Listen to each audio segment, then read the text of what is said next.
இறை வார்த்தை மத்தேயு நற்செய்தி அதிகாரம் 9 இறைவசனங்கள் 18 முதல் 26 முடிய. இயேசு தாம் சீடர்களுடன் பேசிக் கொண்டிருந்த பொழுது தொழுகை கூட தலைவர் ஒருவர் அவரிடம் வந்து பணிந்து, என் மகள் இப்பொழுதுதான் இறந்தாள். ஆயினும் நீர் வந்து அவள் மீது உம் கையை வையும், அவள் உடனே உயிர் பெறுவாள் என்றார். இயேசு எழுந்து அவர் பின்னே சென்றார். இயேசுவின் சீடர்களும் அவரை பின்தொடர்ந்தனர். அப்பொழுது 12 ஆண்டுகளாய் இரத்தப்போக்கினால் வருந்திய ஒரு பெண் அவருக்கு பின்னால் வந்து அவரது மேலுடையின் ஓரத்தை தொட்டார்.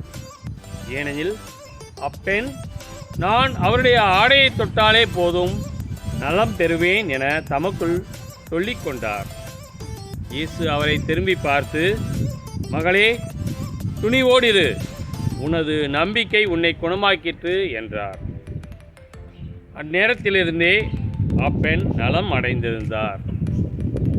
இயேசு அத்தலைவருடைய வீட்டிற்கு சென்றார்.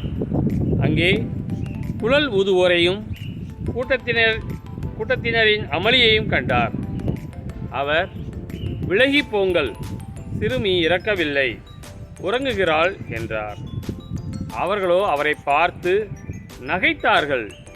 அக்கூட்டத்தினரை வெளியேற்ற பின் அவர் உள்ளே சென்று சிறுமியின் கையை பிடித்தார். அவளும் உயிர் பெற்று எழுந்தாள்.